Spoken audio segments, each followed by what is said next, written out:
Hello everyone, and thank you for joining us today.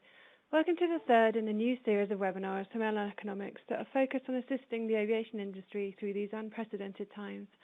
My name is Victoria Tozer-Pennington, editor of Airline Economics magazine.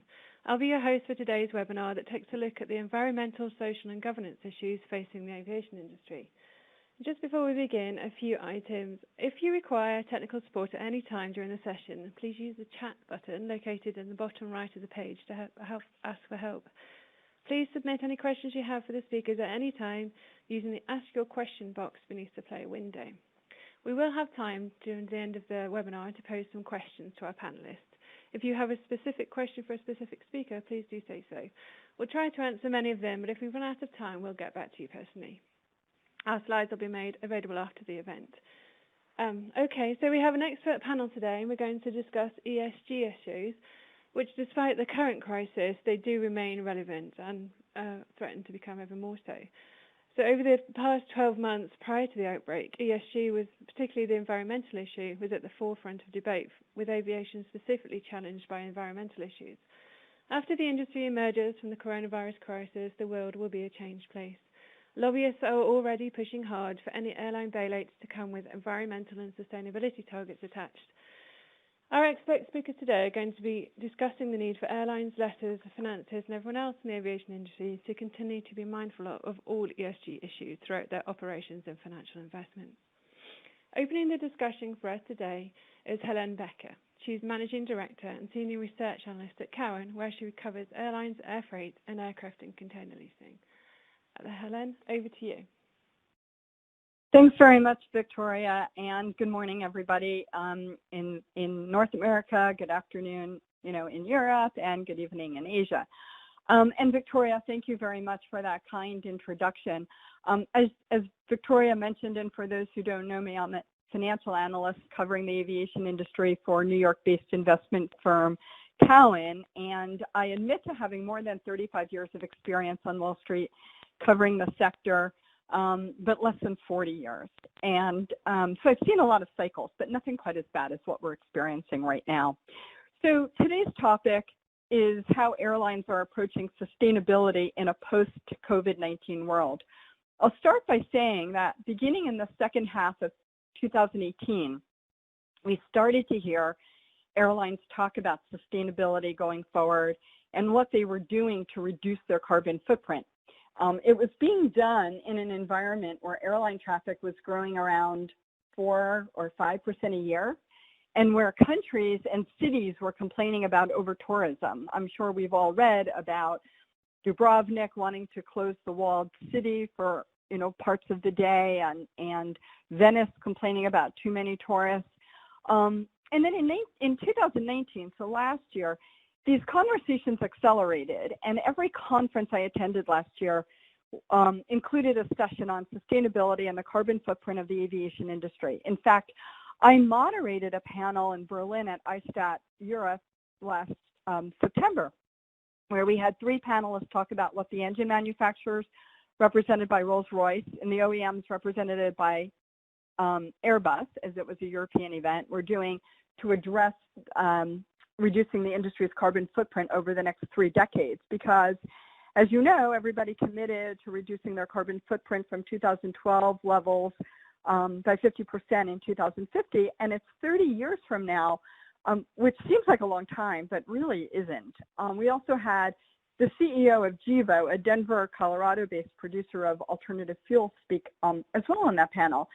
And those discussions about sustainability and carbon footprint continued through the Dublin conferences in January and ISTAT Americas in February of this year. And it's really tough to believe the state of the airline industry now.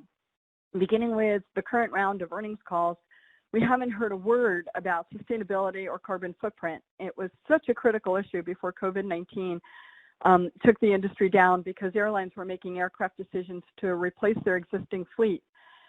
Aircraft, as we all know, are expensive, long-lived assets, and as the OEMs and the engine manufacturers were looking ahead to the end of the current decade, they were realizing that the equipment they manufacture in the 2030s are going to last past 2050, which, as I just mentioned, we have all agreed to abide by CORSIA standards. So now we're in a post-COVID-19 world, and according to data from Cerium that we've compiled, there are apparently something like 17,000 aircraft parked out of a worldwide fleet of 26,000, meaning that about 64% of the world's fleet is currently parked or underutilized. We think a significant amount of the older wide-body aircraft especially will remain out of service even after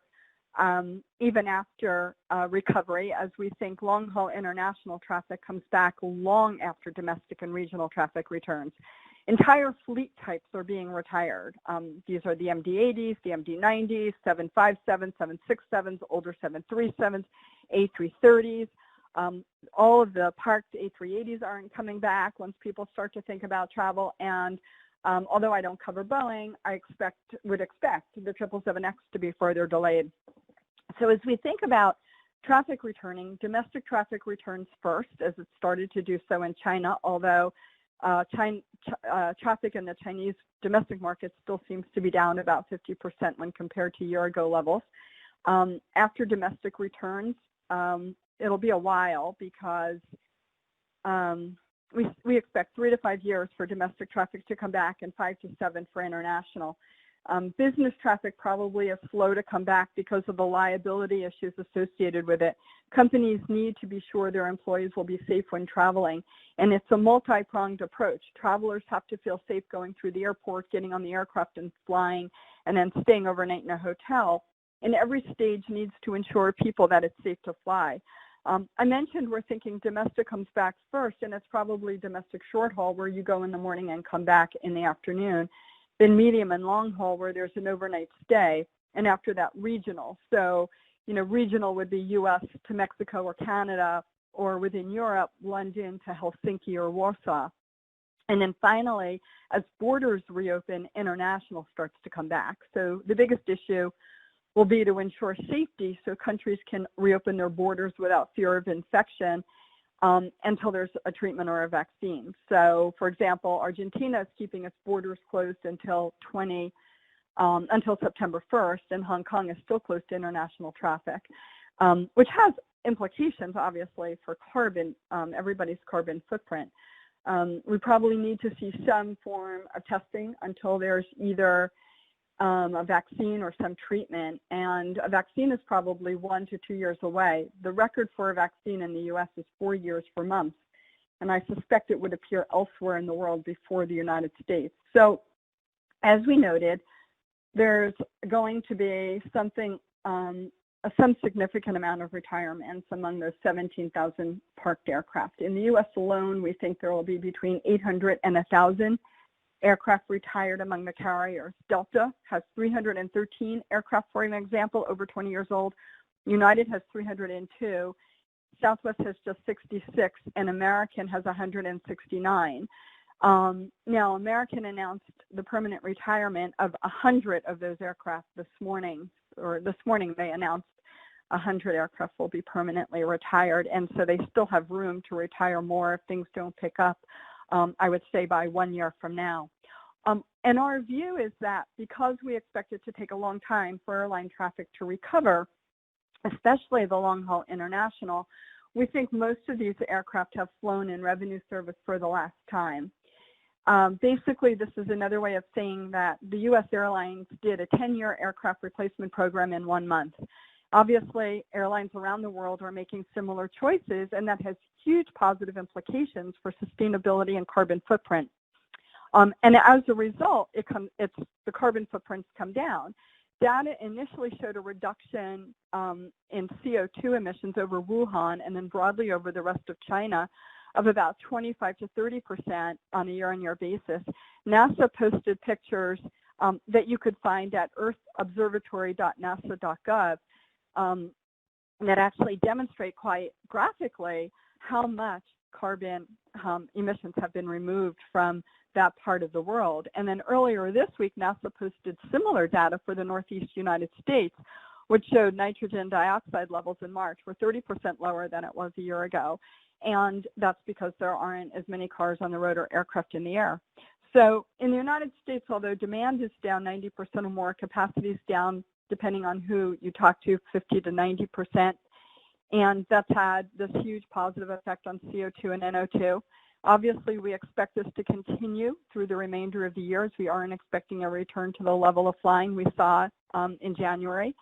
We expect to end the year 30% smaller in the United States. We expect Europe to end the year 20 to 40% smaller, and we expect Asia to be about 25% smaller than it was at the start of the year. The result will probably be a permanent decline in carbon dioxide emissions and the likelihood of reaching 2050 CORSIA standards as early as 2030. It's just not feasible for the industry to return to anything like last year's traffic and capacity levels in the current very uncertain environment. Finally, I know there are a lot of differing views on aircraft sizes, in the sense that if we have to socially distance onboard aircraft, it pays to operate larger aircraft with more seats where you can be seated further apart from each other. But many people feel smaller aircraft are the way to go. And obviously, I don't necessarily agree with that for a lot of reasons I won't go into now, but it's tough to socially distance on small planes. I'd say the new normal ahead of testing and certification that you're safe to travel will probably be masks for everyone. We'll also probably see less service than we have in the past, a shortening of the airline day with fewer flights between 6 a.m. and 7 a.m. and after 8 p.m. Aircraft will probably be underutilized, all leading to reduced emissions, which obviously leads to an improved environment. I think in general, the industry in general is very supportive of everything we've done from an emissions perspective over the last few years and intend to do over the next few years. And obviously this COVID-19 has enabled the industry to really get ahead of the whole carbon issue and control the messaging, which is what the industry needs to do if it's to win back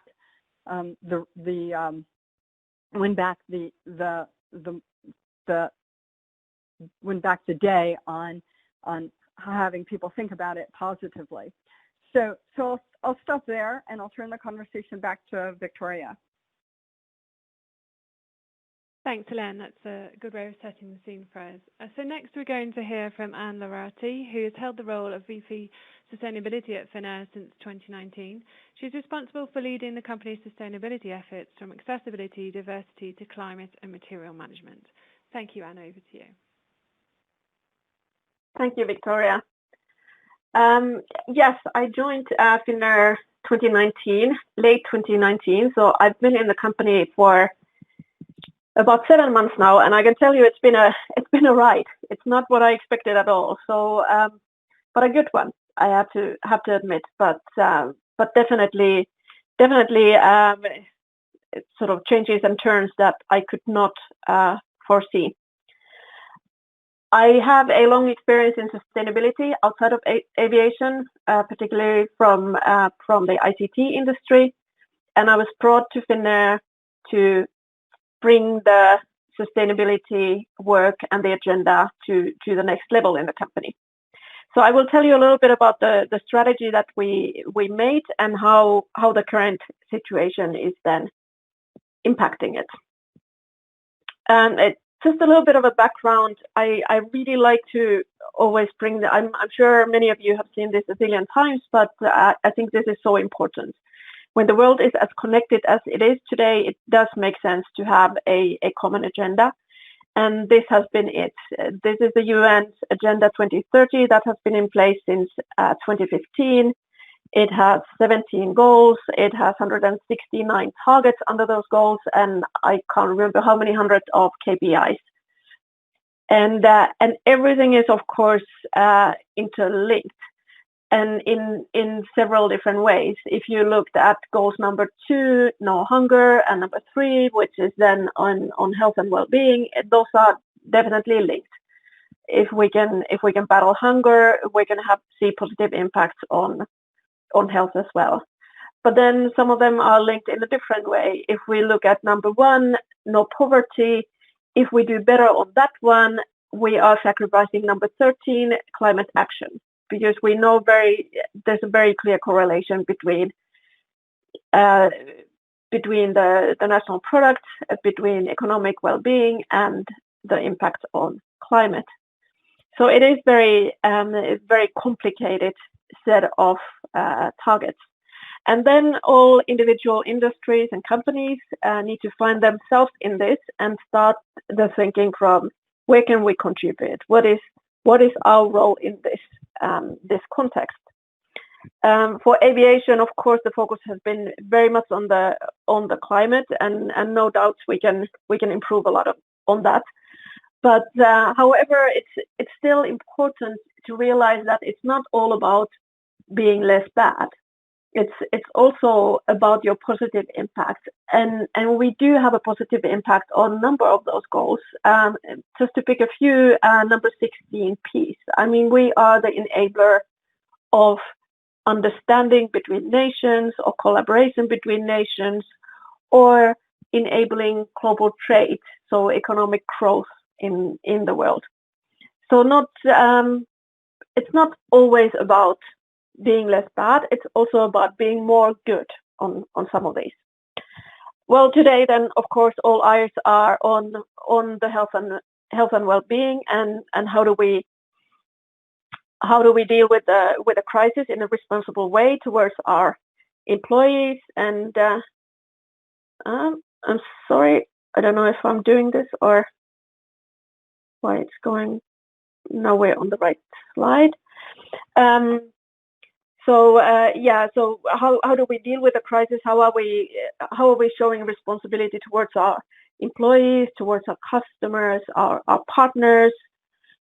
Because even though there's no actual data as to date to show that the planes would be particularly dangerous places, we still need to discuss measures such as temperature checks, leaving empty seats to create distance, and so on and so on. Like Helen also mentioned. So then we're running a huge risk with this laser focus on Corona. We run a risk that we're losing the focus on the challenge that is much bigger and that is not going away, no matter how much we're ignoring it now.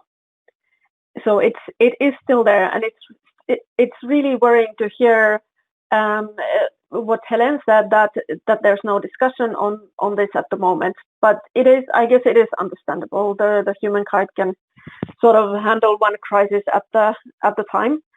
But it's very important to remember that it is still there, and we can't lose the sight of that. For Finnair, we announced our Q1 results yesterday, and they were just as sad as you would imagine they would be. We're doing relatively good, but in absolute terms, of course, everybody's doing horrible at the moment. But at the same time, we reconfirmed our commitment to our sustainability agenda. So even though things are challenging, we're not changing our sustainability strategy. And it is very much focused on climate. Aviation, of course, is the poster child for climate change to an extent that it always doesn't feel fair.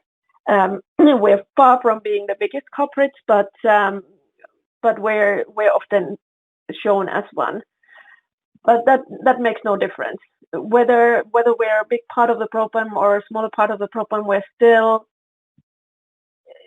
producing huge amounts of CO2 emissions, and we do need to take responsibility of that.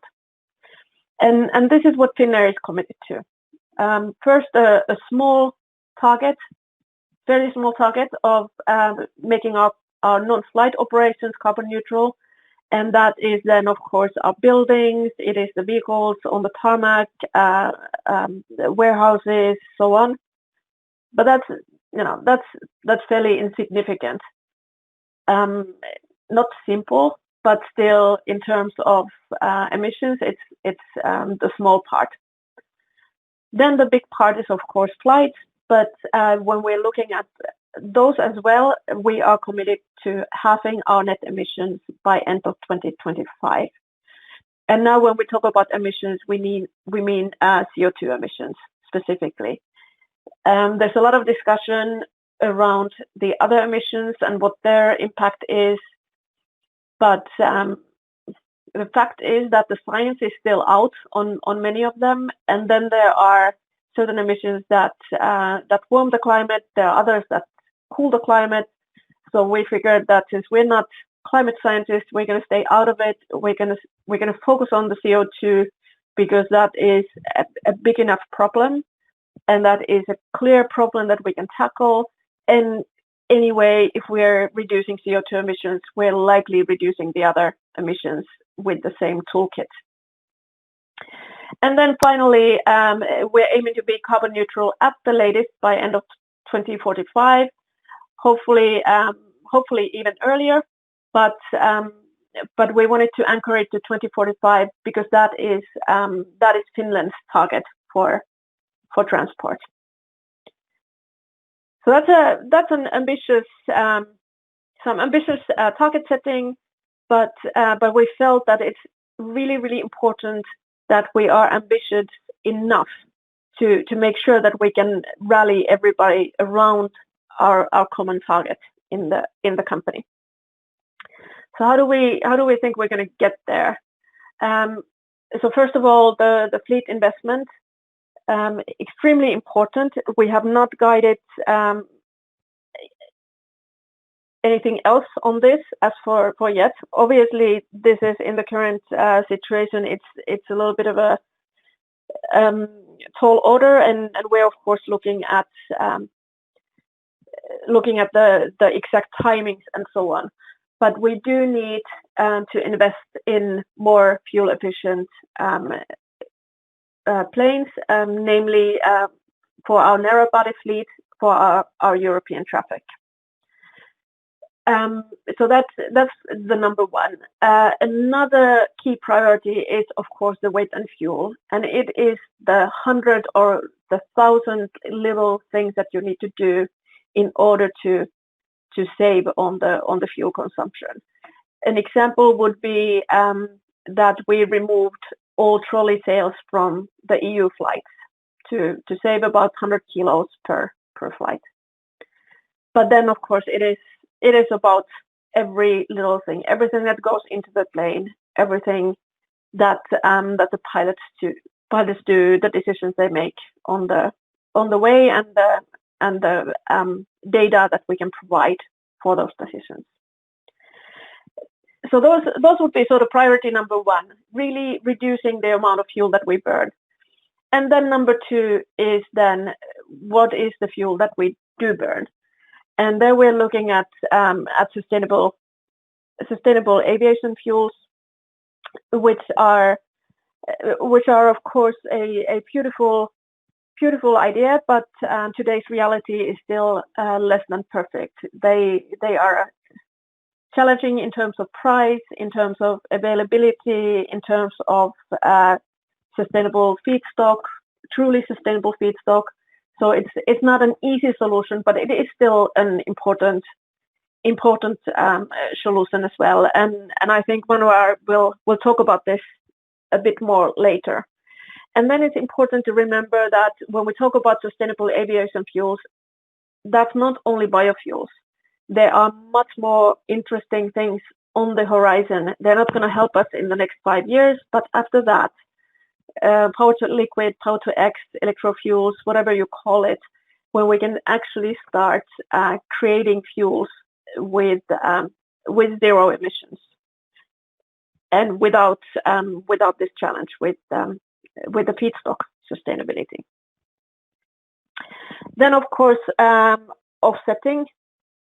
Or maybe on SAF still, just to note that we also have a new partnership now here with Neste, so that we're starting to fuel biofuels at the Helsinki airport, provided by Neste, and we're just trying to ramp that up as quickly as possible, so that we're basically injecting some money into that market to break out of that chicken and egg situation, to sort of create some supply if we can provide them with a guarantee of demand. Right. So then when we're talking about halving our net emissions, going to zero, of course, offsetting needs to be part of the package. EU ETS, extremely important. It's a good instrument as it provides a regional solution rather than a national one that we also see in Europe. Also because it looks at the actual harm. It looks at the emissions rather than, for example, aviation taxes that are looking into flying, which of course is not inherently bad. It is the emissions that need to be looked at. Then CORSIA coming into effect. That is of course an interesting one now. Discussion ongoing on the baseline. Was supposed to be 2019-2020, but now of course 2020 is not a very representative baseline year, so that discussion is ongoing. And then, of course, on top of those, we will do some voluntary offsetting, and that is very much linked to also to the customer choices. So we're looking at different ways of engaging the customers.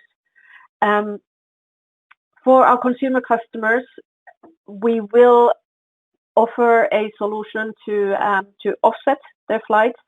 We used to have a solution like that already, but we had to take it down because there's a very, very strange interpretation of Finnish law that actually prohibits companies to offer offsets for the customers. But that law is being looked at right now, so we're hoping that we're going to get back on track very, very soon.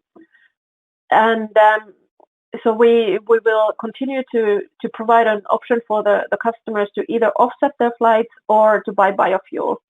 And to incentivize them to do that, we will always match their contribution. So if they buy biofuel, we buy an equal amount. If they buy offsets, we will buy biofuel still for their flight. For our corporate contract customers, we will offset all their CO2 emissions starting this fall, and then we will push through our marketing and communications channels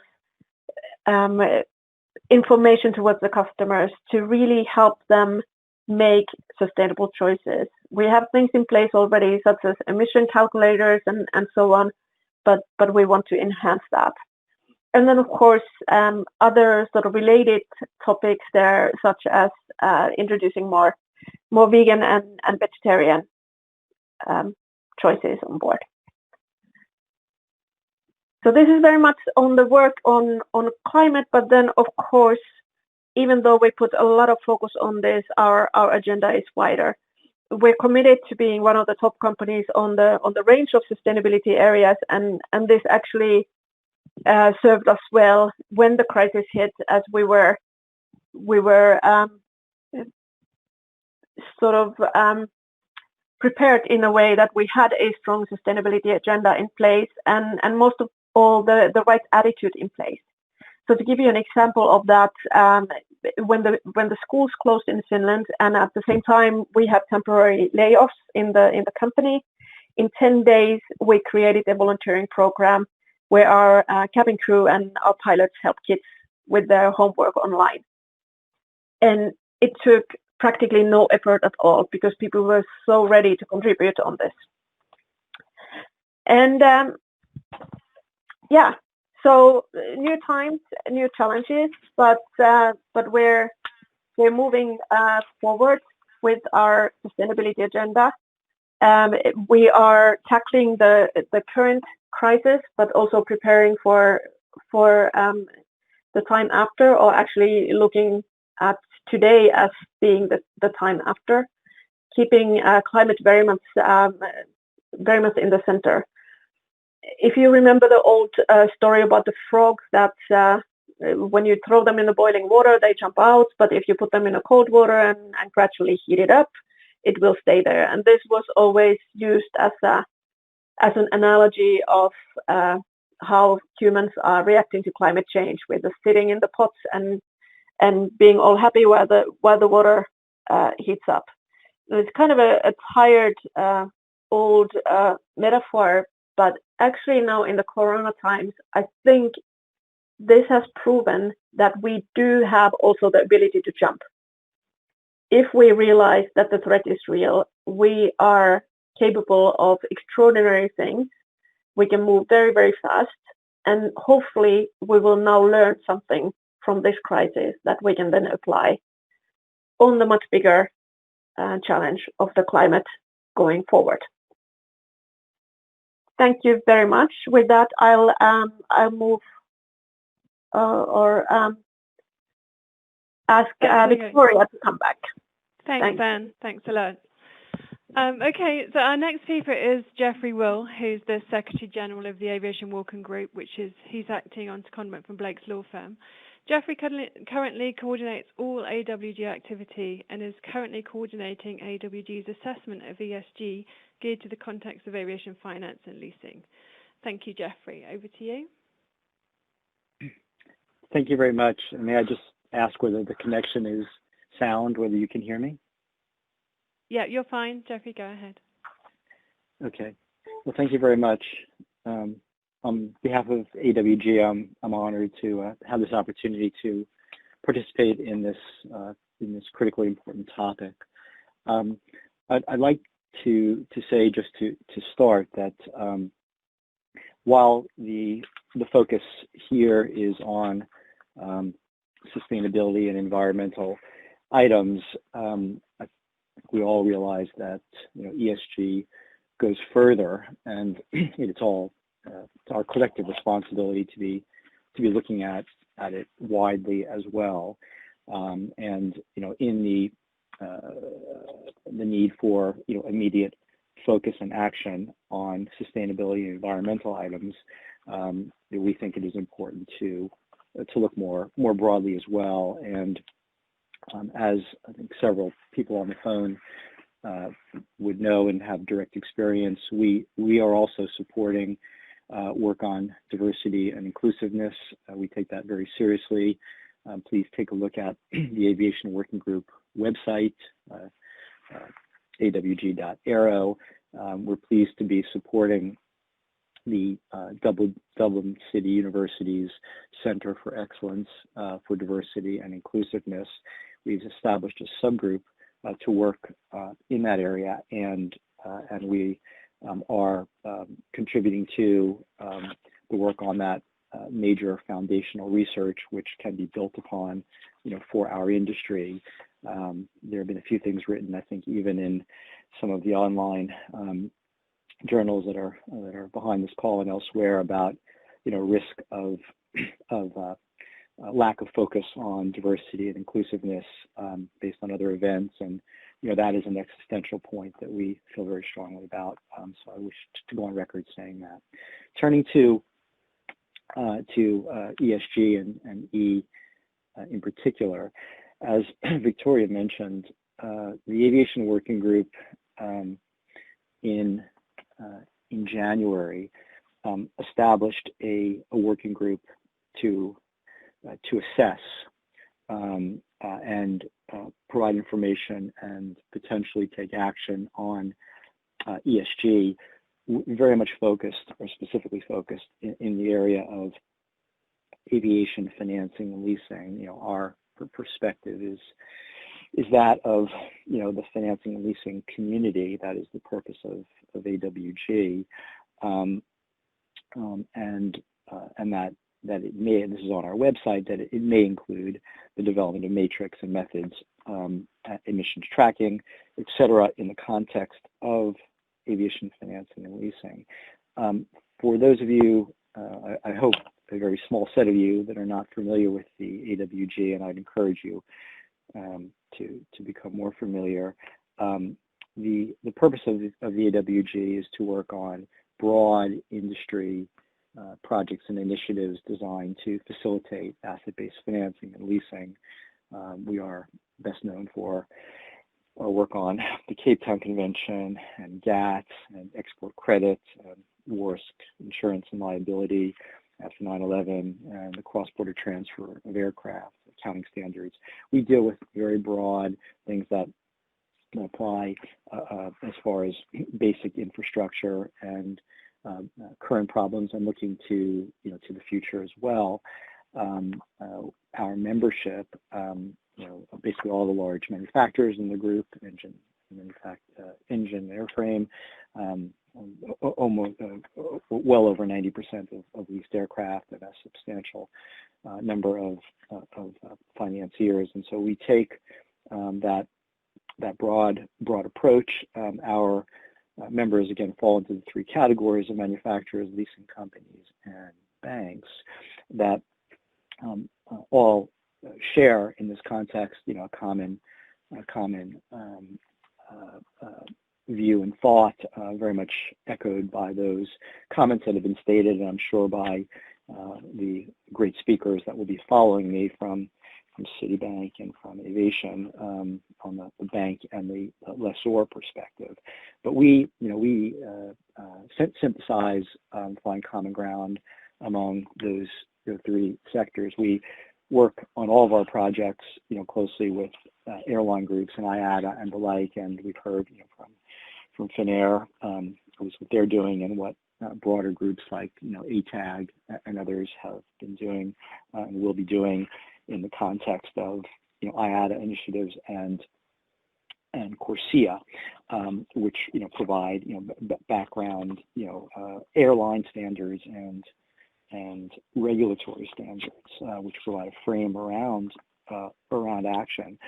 But the AWG's, our particular focus, is the leasing and the financing sector. Now, I, in all candor, I agreed to participate here based upon AWG's internal working calendar, which existed at the time that Victoria and AE are always so far ahead of the curve, and we had planned to be in a slightly different place than we are right now. We were not expecting, as no one was, the COVID-19 impacts on internal scheduling. So we are not, I would have wanted to have said quite a bit more right now than I'm able to say.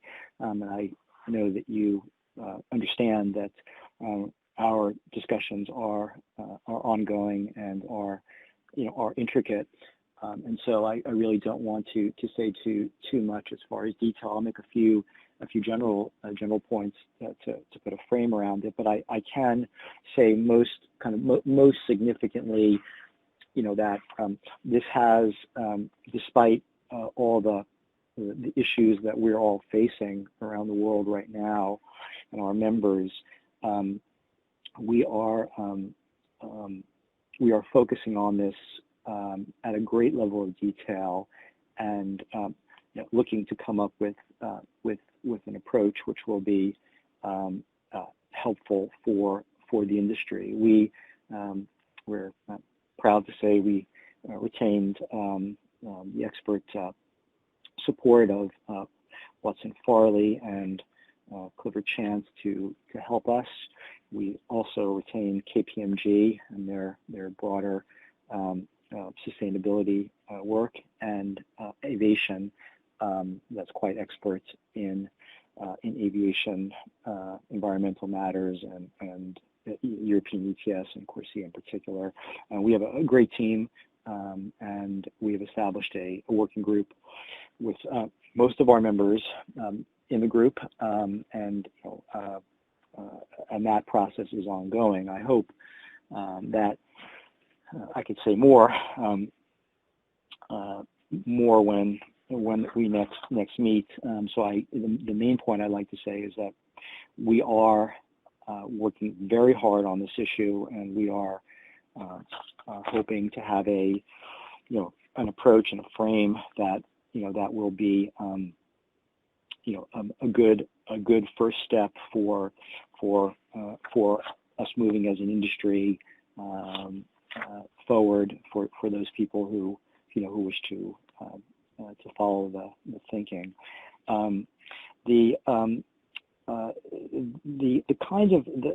Probably the main thing I'd like to sort of just focus on, just to give a little bit of content.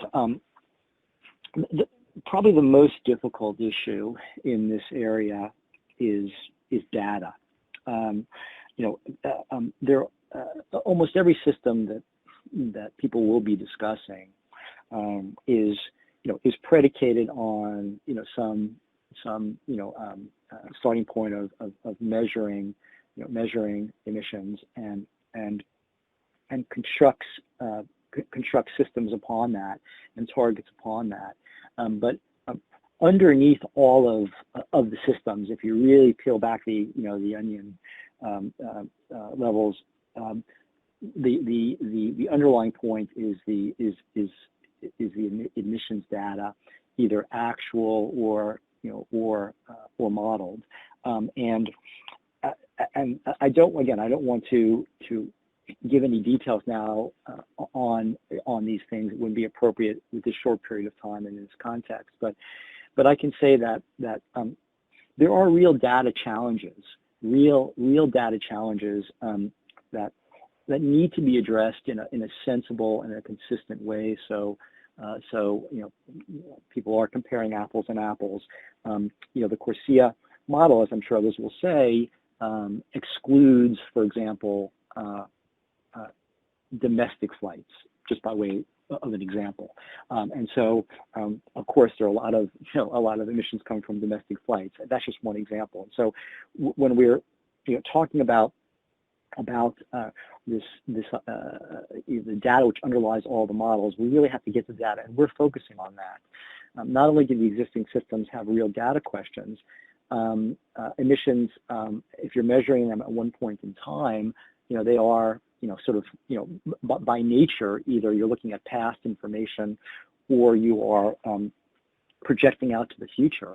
I think others will probably talk, and probably, the CORSIA issues, the whole model was predicated on a baseline of 2019, 2020 actual emissions, which we know, are not, don't make any sense anymore, and will need to be reviewed. But the point that I really want to make is it's really the question of the data, which is fundamental, and we are really trying to figure out the best way to address that.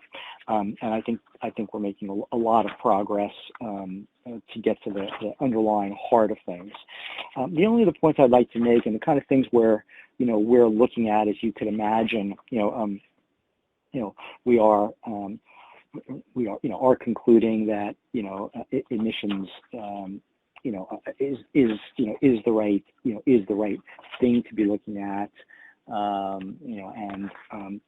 than other things that can be considered, rather than other things that might be used. We are, tackling, questions about whether it's, different what types of aircraft are covered, and the like. But I think that we're also looking, and I'll kind of conclude with these things, just to give a sense that any type of a system has to look at its basic architecture. Is it besides what is the data and what is the analysis? It has to look at is it a set of elective principles? Does it go beyond that to to questions of reporting and consequence? What's the degree of commitment? What are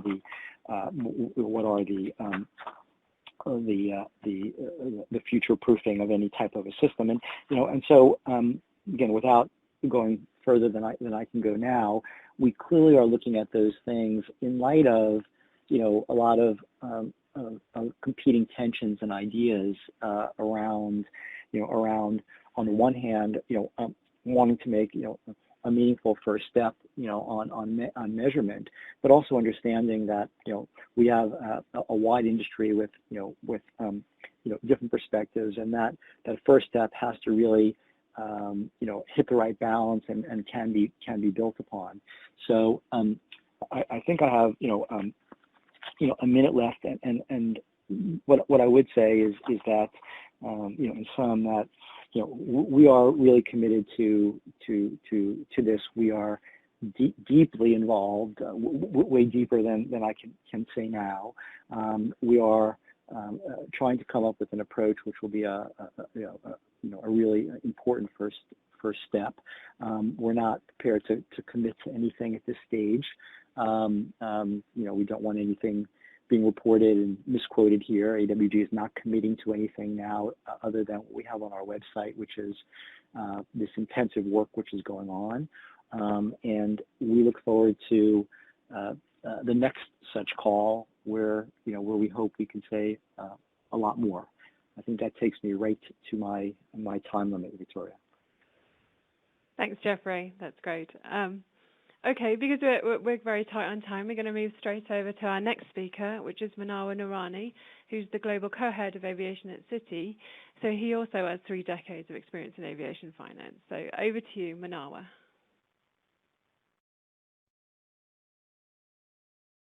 Thank you, Victoria. Thank you for inviting us and Citi to be part of this conversation. This is a very important conversation. It always has been. And Citi is completely, totally dedicated in its own ESG standards that we have developed and practically in every industry and certainly in terms of aviation. But before I get into my presentation, I'd like to actually point to something that Jeffrey just brought out. I think it is incredibly important that AWG is focused on the social part, on what they're doing with Dublin University, etc.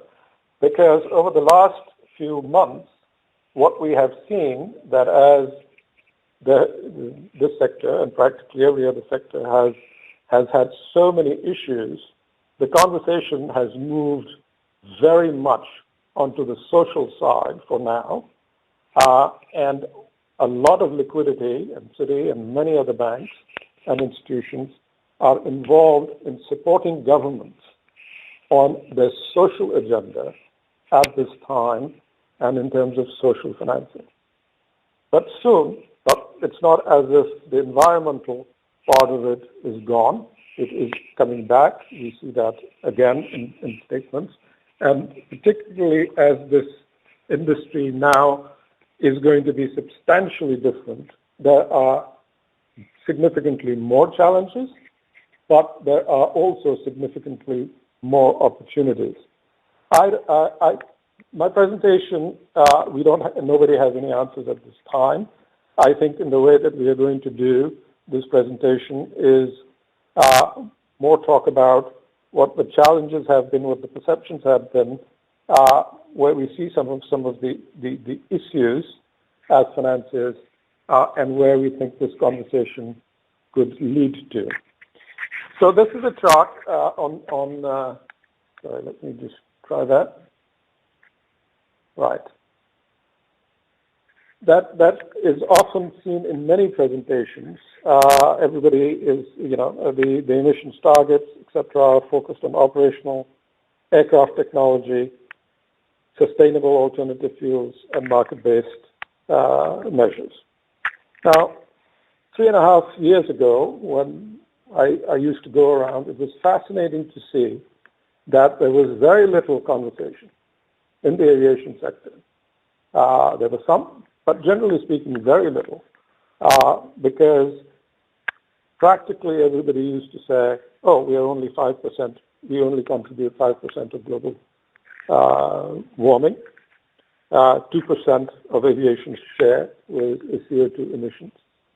But this has completely changed in the last 2 years.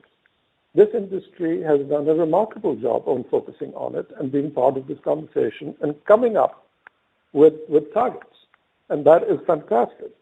The issue, I think, in the media and amongst many people is that even with all of this, these are long-term, as someone said. I mean, 30 years is seems like a long time, but it isn't in order to get there. But the problem is, perceptually, that we are going to be, taking it 2019, still going to get to the growth that was projected to 3.5 times. With other industries reducing, this would have been proportionately even higher. So that's where the dialogue where we had to do a lot more. Now this is all going to change. The issue additionally was that there is a great reliance in what we are saying as an industry on sustainable fuel and market-based measures, as this chart shows. But on sustainable fuels, there are currently 6 technologies that have only been certified. And the issue, there's a small number and are currently not technically mature, and very few are economically viable. So it's not a technical issue, it's an economic issue.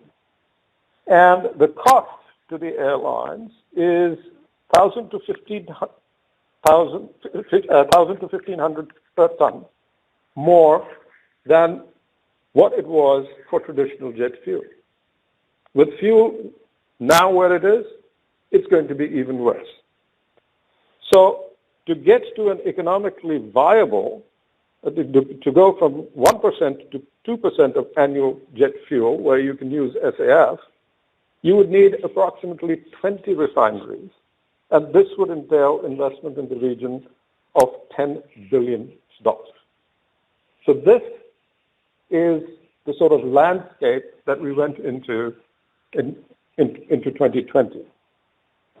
Now, if you actually, so sustainable fuels is not going to get us there, at least for a long time, unless somehow a very significant investment is made in it.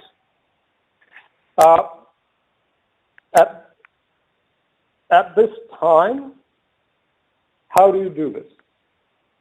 Where will this money come from to be able to do when the airline sector is in the state is the question that I think we will all have to ask. So even if you break that chart down, a lot is dependent upon market-based measures. And in market-based measures, you are now looking at either carbon offsets and the second, hopefully we'll get to that we will talk about, is how to get into transitional finance. So in carbon offsets, you have the EU ETS, and now on a global basis, hopefully, there will be much more progress on CORSIA as well. CORSIA today is in the MRV, the monitor, report, and verification phase. In that phase, 83 states have signed up, which is about 76% of the international activity. What we find in the MRV, or at least what we are told, is that the engagement of the BRIC countries is nominal. You can't get to the second phase, and as Jeffrey pointed out, a lot of it has to be dependent on data. And if you're not getting enough data to go into the pilot stage, or even in the pilot stage, we hope that there will be, but this is an important factor, that you have to have the data to get to the first phase, and the growth is largely projected, or was largely projected, in the BRIC countries. So somehow that gap needs to be filled before CORSIA can even get, in our opinion, to the first phase. And that data and MRV, you just can't get to a mandatory without that data being available stage. There is a second problem today in 2020 on the CORSIA, which needs to be sorted out. The benchmark was going to be 2019 and 2020. Well, there's a 45% reduction in capacity in 2020. If you use that benchmark, it is going to be incredibly difficult. So there has to be, and I believe there will be, some negotiations on how to calculate to benchmark the 2020 the emissions calculation. Now, ICAO has estimated that the cost of CORSIA will be $1.5 billion to $6.2 billion in 2025. A large number of airlines will incur offsetting costs from 2021. these costs will come at a time not only when airline profitability is severely impacted, but also they are significantly leveraged, and the cost of debt is also very high, and will need to do balance sheet restructurings. So how does this industry bear this cost as we get into the next phases of CORSIA? This is a challenge that is very significant, and the industry must figure out a way to deal with this. And CORSIA needs to be flexible in how we're going to be able to deal with this. Now, as people have pointed out, the emissions are already down. But this is a larger conversation that the industry now needs to have on how do we figure out to be able to manage this additional cost when the industry is in such bad shape. The next, an important factor that we feel as Citi is that when we move on, the focus is really on transition financing. And we think it is going to be really, really even more important given the circumstances that we are in and the pressures the industry will feel from proving that it is serious about the environmental concerns. Very little has happened in terms of financing. ANA at the heart has done a very good job on their real estate. Airports have done some on also real estate related. There's a bilateral that kudos to Deutsche Bank, ATR, and Aviation on a bilateral facility. But this conversation has already gone quite far with PRI and ICMA, where the AUMs, 122 investors that account for about $6 trillion of capital markets transactions and money, have already signed up to PRI expectation statements, which we give you on the next slide, and particularly the climate change for airline and aerospace companies. Now, the industry has to focus on how we continue to attract the capital markets and the liquidity of the capital markets into this industry. So engaging with these AUM investors is equally important with the financial institutions, and particularly for us as financial institutions that have a huge presence in the capital markets. And as we focus on transactional finance, there has to be engagement, including through ICMA, where Citi is participant, and we're glad that at least one of the OEMs is, on developing a taxonomy. And the taxonomy is, everybody focuses on doing green bonds. This is, there is an interim step where people are looking at industries that are in transition. And what we have to work for is to have ourselves accepted as one of those industries developing a taxonomy where ICMA accepts us and others accept us fully as an industry in transition.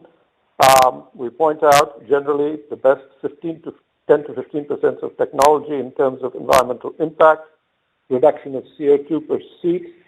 We could develop taxonomies for certain aircraft, and at least we are hopeful that that would happen where the capital markets could be available. As I said, the last page, we show that this is just not about green bonds. There is a whole slew of things that people are focused on in order for airlines and aerospace to get into transition finance. That's all from me. Over to you, Victoria. Thank you very much. Thank you, Manoa. That was a great presentation. And so we'll move on straight to our last speaker before we can have a few questions. The next speaker, the final speaker, is in fact Ashley Nicholas, who is Director of Corporate Finance at Leasing Company Innovation. Thank you, Ashley. Thank you, Victoria. Just to give you a little introduction, I've been with Ovation for over 4 years and in the industry for over 15. Primarily responsible for debt finance. And at the end of last year, we were asked by ATR to get involved in the first green loan in the industry. And of course, the question then was, well, what is a green loan? Now, the first thing is that it was certified by Vigeo Eiris on the basis that it was an improved situation. It was a reduction in emissions compared to the existing aircraft that was there previously. And I'm going to just, touch a little bit on what Helene said earlier, which is to do with the question as to whether it's smaller aircraft or bigger aircraft are better. And then I'm also going to touch a little bit on the fact that, as Jeffrey said, this is largely a challenge in the sense of data, because clear data in this space is very hard to come by. When I speak to people of my age, they are semi-enthusiastic about ESG, but when I speak to my teenage children, they tend to tell me that the number one issue for them is the environment. So let's move on to the first slide. This is how it started. If you remember, Greta, she reminded us that we all have choices. She sailed from the UK over to New York at the end of August 2019, and the sailing took her 14 days to cover 5,500 kilometers. Of course, she could have flown. It would have taken her about 8 hours. The yacht that she sailed in was emission-free, but if she'd have flown, she could have emitted over 62 kilograms of carbon dioxide. She had a choice, and she also reminded everybody else in the world that we also have choices too.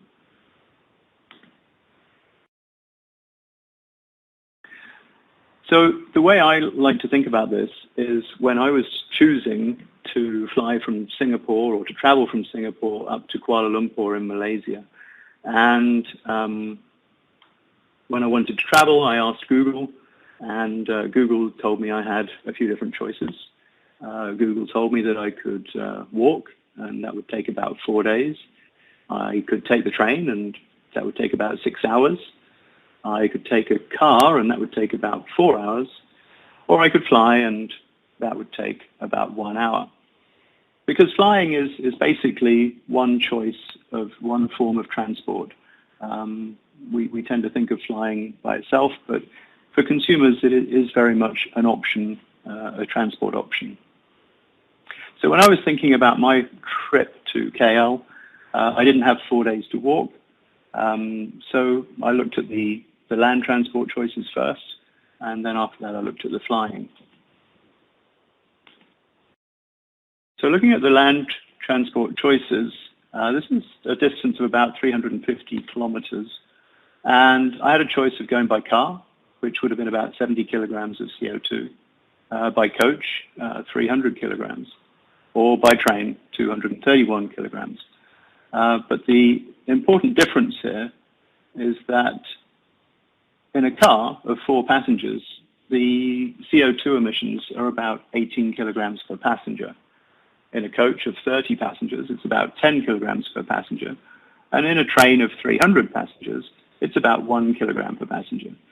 So you can see that, if I'd have had the data, given these land choices, I would clearly have gone by train if I was, very concerned about the environment, because the train has 10 times lower emissions per passenger than taking coach, or significantly more than taking the car.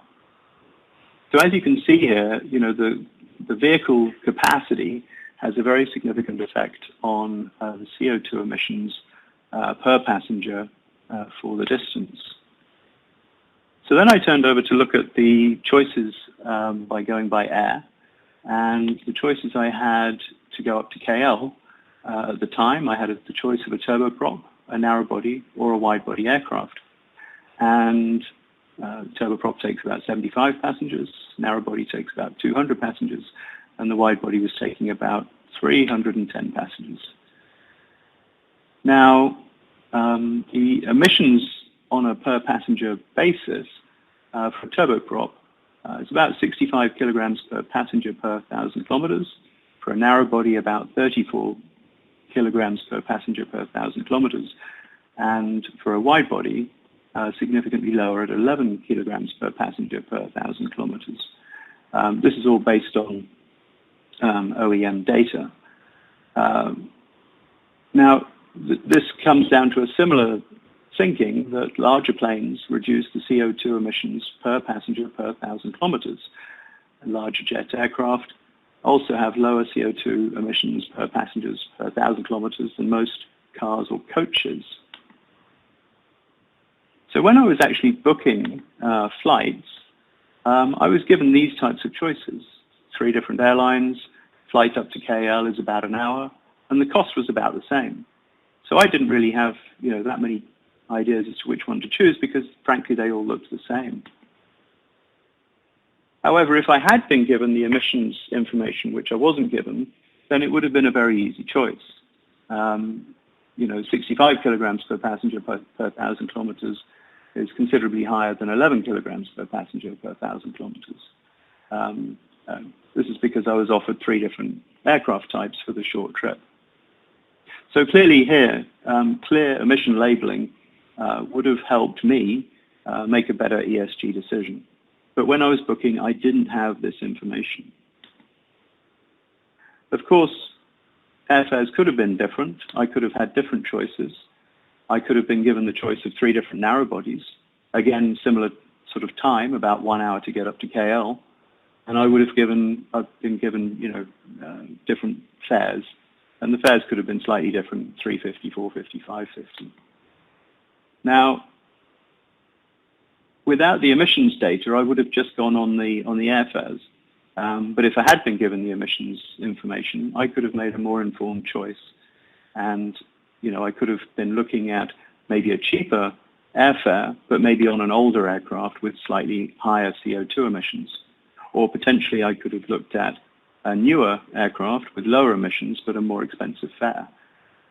So clearly, emissions labeling in this situation may or may not have had an effect, depending on whether I cared more about the airfare or whether I cared more about emissions.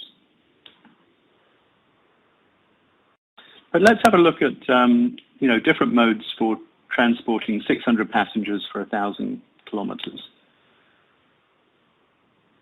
So if I transport 600 passengers on a turboprop, 75 passengers per flight, that takes about 8 flights.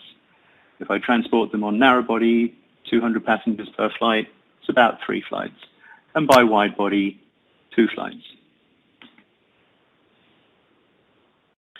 So when we work out the CO2 emissions, taking 600 passengers 1,000 kilometers by turboprop would have emitted 39,000 kilograms of CO2 per 1,000 kilometers. Narrow body, 20,000. And wide body would have been about 6,600 kilograms of CO2. Now, of course, there's a significant difference in the cost of a turboprop, a narrow body, and a wide body aircraft. So, we haven't taken the capital cost of the different aircraft into account. But just looking at the emissions data, you can see that upgauging reduces the CO2 emissions, but also would have the effect of reducing the frequency of flights needed to transport the same amount of passengers. Larger planes would also reduce airport congestion and also use less pilots. So we do have choices to make, and which consumers can do if they have the information. Unfortunately, today, most consumers, when they're booking a flight, don't have the information. So when looking at it, when facing ESG, we do have choices to make. There are trade-offs. These include travel time, they include flight frequency. We think larger aircraft have lower emissions per pax per 1,000 kilometers, and upgauging pre-COVID was helping lower CO2 emissions. And if we provide consumers with better data, then that should help to make better decisions. With that, I'm going to hand back to Victoria. Thank you. Thank you, Ashley.